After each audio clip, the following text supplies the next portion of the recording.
Hola, ¿qué tal? Muy buenas noches. Gracias por acompañarnos en otra emisión de Debate 22. Hoy nos acompaña Itzel Vargas. Ella es curadora del Museo del Chopo. Itzel, gracias por estar con nosotros. Gracias a ti por la invitación. Y por supuesto, José Luis Paredes Pacho, director del Museo del Chopo. Pacho, gracias. Hola, ¿qué tal? Gracias por estar aquí.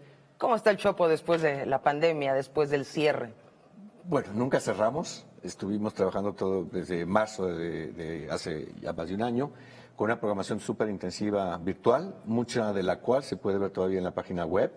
Al rato supongo habrá tiempo de comentar de qué se trata y ahora estamos súper felices porque lo que sí pasó es que abrimos las puertas al público para que nos puedan visitar presencialmente en las exposiciones y en la librería, que es una librería especializada en temas relacionados con el Chopo, que ya hablaremos Simbólica, también de eso. histórica. Todo el museo, desde el 75, es un museo de arte y cultura de la UNAM y bueno, desde principios del siglo XX es un edificio también emblemático que se rige por la tipología del Palacio de Cristal, de las exposiciones mundiales de Hyde Park del mediados del siglo pasado, del siglo XIX. Entonces es muy bonito el edificio también, con valor patrimonial, histórico, en la Santa María de la Ribera, que también es una colonia hermosa, afrancesada, también de finales del siglo XIX. Y fue Museo de Historia Natural hasta 1964, que se inaugura el Museo de las Bolas, así le dicen, en Chapultepec. Entonces la colección de Historia Natural se fue para allá y ahí se puede ver lo que estuvo antes en el Museo del Chopo. Y otra parte de la colección del Museo del Chopo se fue al Museo de Geología, que también es de la UNAM y también está en Santa María la Ribera, frente al kiosco Morisco. Y ahí está, por ejemplo, el mastodonte y la reproducción del fósil del dinosaurio está en el Museo de las Bolas. Y desde 1975 somos Museo de Arte y Cultura experimental, alternativa, comunitaria, etcétera, contemporánea, de la UNAM, de la Coordinación de Difusión Cultural de la UNAM. Un símbolo totalmente. Itzel, ¿cómo es el trabajo de curaduría en el museo? Pues es increíble, es un gran reto porque además, más que museo, somos como un centro cultural y atendemos a distintas comunidades y distintos públicos. Entre nuestras líneas de trabajo también está trabajar con artistas de distintas generaciones. Entonces, pues es un reto, pero muy rico porque siempre estamos preguntándonos qué es lo que necesitamos, a partir de qué vamos a dialogar, qué es lo que está sucediendo en el mundo ahora, qué es pertinente, ¿no? Y en ese sentido, ahorita, por ejemplo, que Pacho comentaba sobre la historia del edificio que fue sede del Museo de Historia Natural, por ejemplo, tenemos una exposición de Marco Rountree en la Galería Central que está rescatando la historia del edificio mientras fungía como Museo de Historia Natural, se fue a revisar los archivos y desarrolló una instalación que es muy impresionante, más de 10 metros de altura, que es cinética, que tiene movimiento y donde está rescatando algunas de estas imágenes que dialogan con la historia del edificio. Siempre con esta característica del trabajo de Marco Rountree, de recuperación de materiales de la vida diaria, de objetos cotidianos, pero un poco trabajando con esta línea del museo que nos interesa atraer artistas jóvenes, artistas de trayectoria sólida. En este caso, Marco es un artista. Justo estamos viendo en pantalla esas imágenes de Hipocampo, de Marco. Hipocampo, que es ahí como puedes ver, son algunas imágenes en metal recortado que están conviviendo con otros materiales como las palmas, que son de material efímero. ¿Cuánto tardan en armar esa instalación?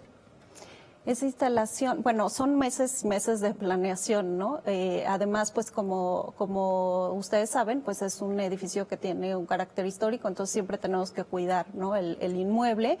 Entonces hay que considerar, por ejemplo, que todo lo que esté suspendido tenga un peso que no vaya a dañar la estructura y trabajamos también con un presupuesto de una institución cultural que siempre tenemos que cuidar esa inversión. Pero bueno, esa es la maravilla de trabajar con artistas tan talentosos como Marco, que siempre se pueden adecuar a las condiciones tanto del edificio como presupuestales y dar lo mejor, como es en este caso, que es una pieza que además funciona en todos los niveles, ¿no? Es completamente distinta a la lectura de la entrada de la planta baja al segundo piso, al tercer piso, funciona así. No hay tantos artistas que tengan esta capacidad de trabajar con una escala de este tamaño. Es un espacio que es todo un reto para los artistas y lo hizo de una manera maravillosa. Claro. ¿Cuánto tiempo va a estar Hipocampo con ustedes? Va a estar hasta el 12 de diciembre. Hasta el 12 de diciembre. Y a ver, Pacho, vamos a ver otras imágenes porque también tenemos Jesús y los mutantes.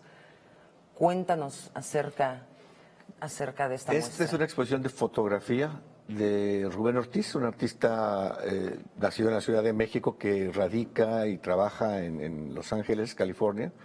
Ahí lo tenemos.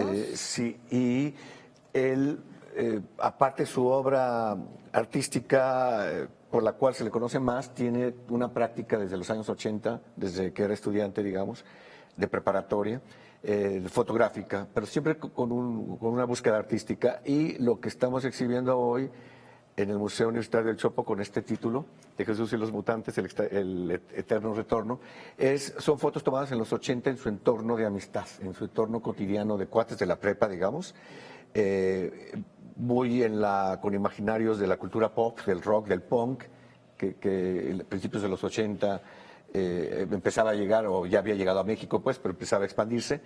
Y entonces aparecen, pues, justamente personajes en ese entonces muy chavos, punks, rockeros, extremos, en fin, muy en la vida underground nocturna de los años 80. Muchos de estos personajes se volvieron hoy reconocidos. Está Guillermo Santamarina, que hoy en día es un artista y curador reconocido. En ese entonces era un melómano que participaba en performances musicales, vendía discos en una de las pocas tiendas de discos importados que existían en México, Yoko Quadrasonic. Era un erudito. Y está retratado con María Bonita, que es un proyecto de rock gay de Mario Lafontaine, de los pocos grupos de rock gay reconocidos como tales en México, porque pues en otros países la escena del rock gay ha sido muy, muy importante. Aquí María Bonita lo fue también. Aparece también lugares de reunión nocturna para toda mi generación, como fue el Bar 9, el disco Bar 9, que era también una discoteca gay en la zona rosa, pero que se juntaban todos los artistas, cineastas, estudiantes de cine, intelectuales, íbamos allá. Me incluyo porque pues yo iba allá, no porque sea intelectual. Por las dos, por favor. Bueno, y el Tutti Frutti, que era un bar punk, también en una época donde todo esto estaba estigmatizado y proscrito en la ciudad, y sin embargo existían esos espacios de encuentro muy libertarios. De Brisa y Dani aparece Mario Lafontaine, también del grupo de Cada Dos. Entonces, digamos que son fotos que en cierta forma documentan la vida subterránea de los 80 o marginal, del estrato sociocultural de Rubén Ortiz, pero que tienen una búsqueda artística temprana por parte de la exploración del lenguaje fotográfico por parte de Rubén. Y Jesús y los Mutantes era el grupo de rock de un compañero de él de preparatoria, que después, que hoy en día se le conoce como Professor Angel Sound. Él vive en Barcelona desde hace muchos años. Y entonces le llama El Eterno Retorno de Jesús y los Mutantes, que además fue el nombre de una exposición que hubo en los 80 también, donde estaban algunas de estas fotos expuestas. Es muy interesante porque también el Museo del Chopo se ha caracterizado por exhibir justamente las propuestas de prácticas artísticas emergentes, que todavía marginales, que empiezan a buscar o encontrar reconocimiento en el mundo artístico, pero también exposiciones que vienen de expresividad de la vida diaria de las subculturas más marginales de México, ¿no? Los punks de Ciudad Neza se reunían en el Museo Universitario del Chopo, el Tianguis Cultural del Chopo se origina en el museo. Un lugar de culto. Sí, estas dos exposiciones dialogan muy bien por eso. Vamos a hacer una pausa porque Por tenemos favor. muchísimo más que hablar del Museo del Chopo y tenemos 3 colecciones más que se están exhibiendo. Volvemos.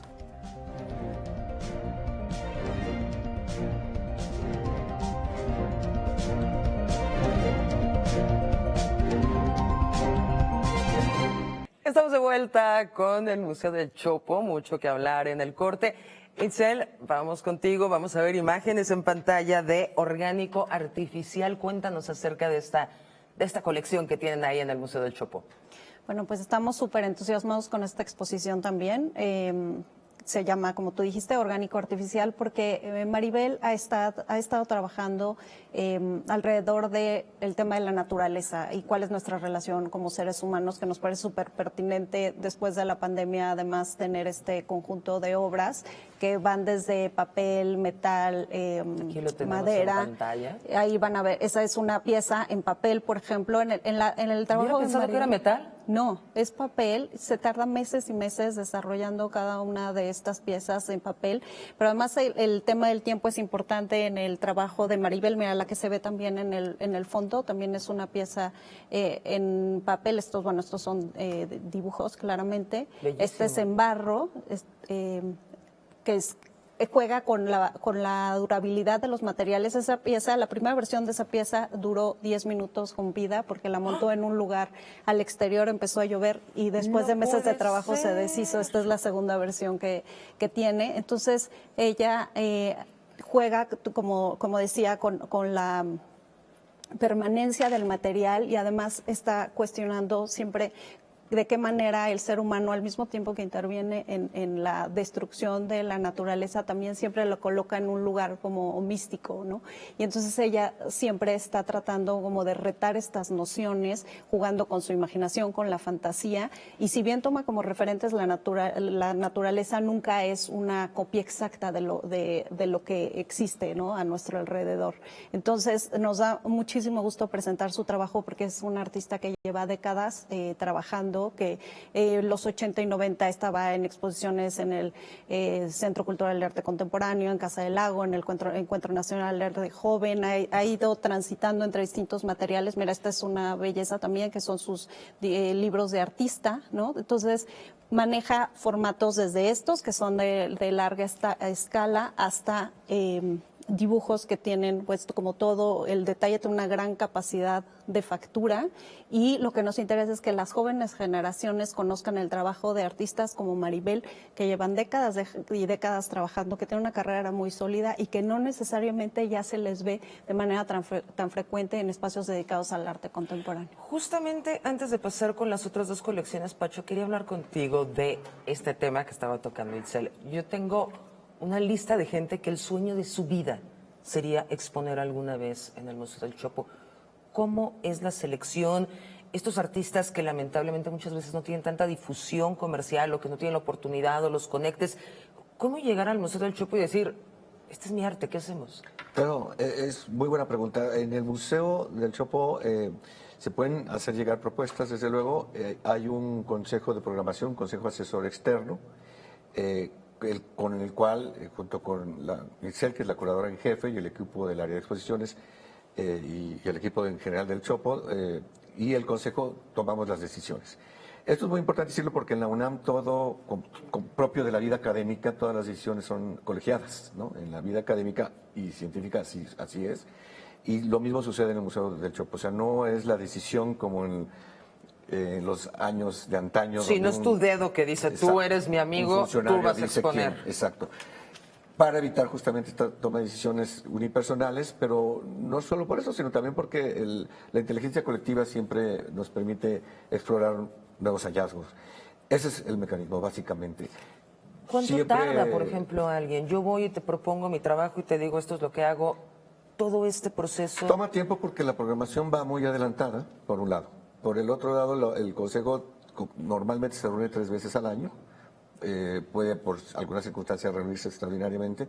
Entonces digamos que toma tiempo también poner a consideración del Consejo las propuestas, ¿no? Que también se revisan previamente para que cumplan con ciertos requisitos para que se puedan deliberar, ¿no? No es lo mismo comparar peras con manzanas, entonces tiene que haber una forma de presentar las propuestas que se puedan evaluar entre sí.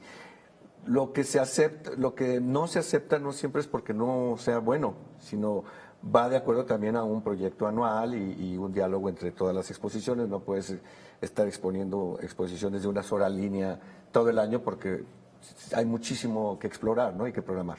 Entonces, finalmente no todo el mundo puede exponer porque es demasiada la demanda de y es propuestas. complicado, ¿no? Para los nuevos artistas, para... Pero no quiere decir que si no expones en el Chopo es porque tu trabajo no vale, sino son muchas las variables que se toman en cuenta en estas discusiones colegiadas.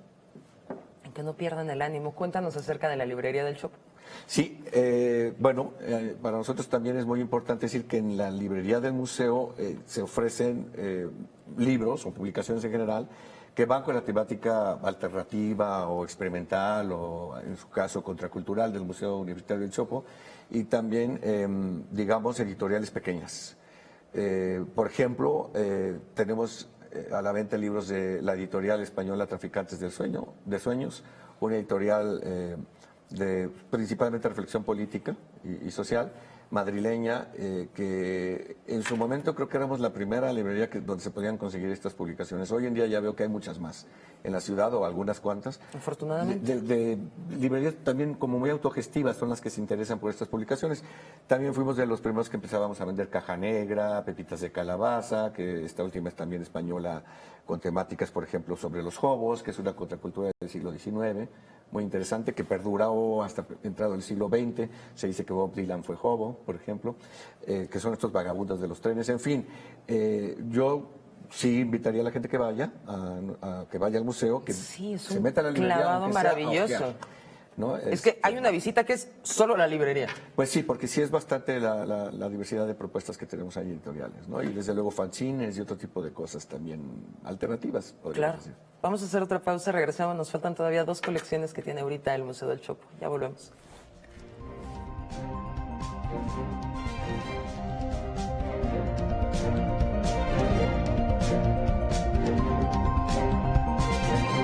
Estamos de vuelta. Itzel Vargas, curadora del Museo del Chopo, nos va a contar de la exposición El Estado de las Cosas.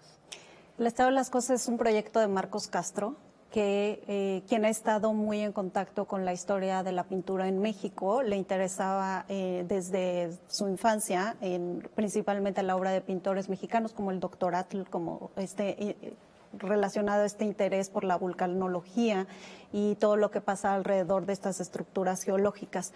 Había un cuadro de Jorge González Camarena, La erupción del Chitle, que en particular llamaba su atención desde que era niño, iba y lo visitaba y lo visitaba. Y esta referencia está presente en este proyecto que estábamos presentando en la Galería Sur, que se llama El Estado de las Cosas, que tiene como protagonista principal un volcán. Y en este caso el volcán está sirviendo como un símbolo para referirse a la construcción de la identidad nacional, a cómo los pintores muralistas, cómo la pintura mexicana moderna contribuyó a formar este proyecto de nación a partir de la imagen y del símbolo. Está hablando de un tiempo que no es lineal, donde presente, pasado y futuro se entrelazan a partir de distintos elementos, como la mano de un robot. En fin, Marcos ha transitado en distintas disciplinas y en esta ocasión pues conjuga pintura, escultura y además incorpora animación y tercera dimensión. A través de 3 plataformas podemos ver esta pieza en movimiento gracias a una colaboración que hicimos con Centro, con la universidad y con Synergy. Entonces el público tenemos iPads donde el público puede asomarse y ver esta obra pictórica y escultórica que cobra movimiento y en tercera dimensión, que es muy rico. También vamos a tener la posibilidad de que la gente baje una aplicación y además con Synergy elaboraron unos filtros para redes sociales donde también puedes ver cómo la pieza cobra movimiento. Entonces es un proyecto como muy redondo que está hablando sobre lo que estamos viviendo pues como país, como sociedad, en esta cuestión de transformación, de cuestionarnos cómo este proyecto de nación también ha establecido como estrategias, pues como lo espectacular, la ficción, la homogeneización de pueblos anteriores a la llegada de los españoles a este territorio. Entonces es muy rico en todos los sentidos, es una cuestión de reflexión y también vivencial.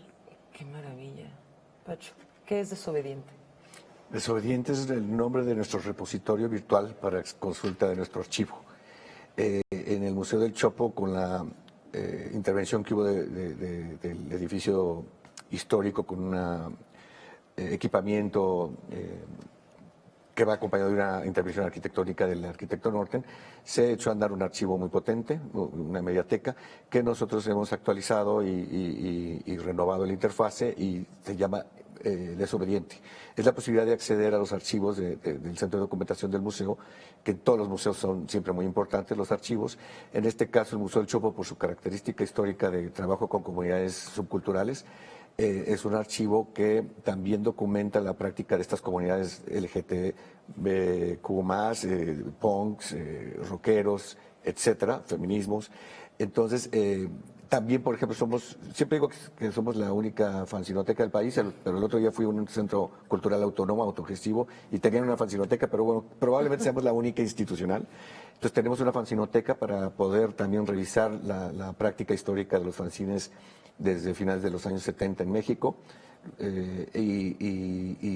Bueno, y todos estos archivos también de protagonistas del subterráneo mexicano de fines del siglo XX hasta la actualidad, con documentos de Jorge Reyes, del Tianguis Cultural del Chopo, en fin, la lista sería muy larga, mejor los invito a que visiten la página web del museo y el repositorio Desobediente, justamente con archivos de comunidades y prácticas y cuerpos disidentes o experimentales, digamos. La pandemia cambió, hubo que hacer cosas a distancia, hubo que hacer cosas en red.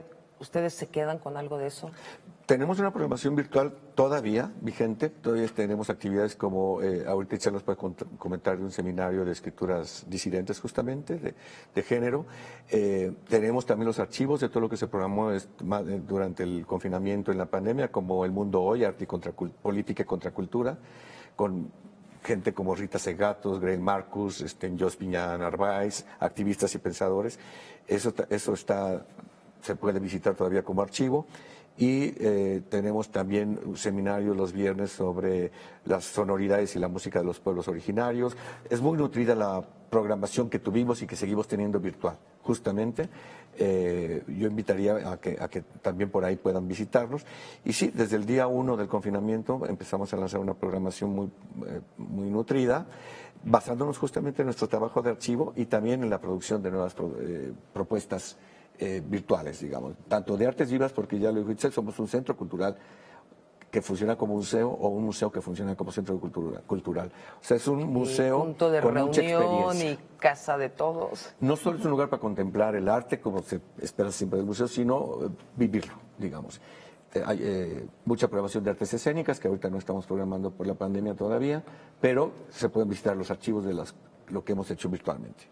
¿Cuándo crees que ya esté 100% funcionando? Con, por ejemplo, artes escénicas. Bueno, en el caso de artes escénicas, ¿no? De artes vivas, llamamos nosotros, nuestro auditorio es muy pequeño y en ese sentido es más difícil abrir que un auditorio grande, ahorita con semáforo verde. Estamos calculando que a principios del año siguiente ya podamos tener una programación de artes escénicas, porque también es una programación que toma tiempo en poder confirmarle al artista que venga, etcétera. Entonces ahora estamos más bien enfocados a las exposiciones y todo lo otro que ya te hemos contado, ¿no? Casi nos vamos, pero Itzel, me dijiste Hipocampo lo tienen hasta el 12 de diciembre. ¿Qué pasa con Jesús Mutante y las otras colecciones que hay? Hasta el 13 de febrero. Hasta el 13 de febrero. Y además, sí, todavía tenemos tiempo, pero cada vez la oferta cultural en esta ciudad es más rica y hay menos tiempo para todo, entonces los invitamos a que vayan pronto, ¿no? Y también recordarles que tenemos la pieza de Jerónimo Hagerman, Vuelo a jaula abierta, en el jardín del museo. Es un espacio que además ahorita, después de la pandemia de estar cerrados, pues la vegetación y las aves como que tomaron el espacio, entonces es un espacio muy a gusto para estar.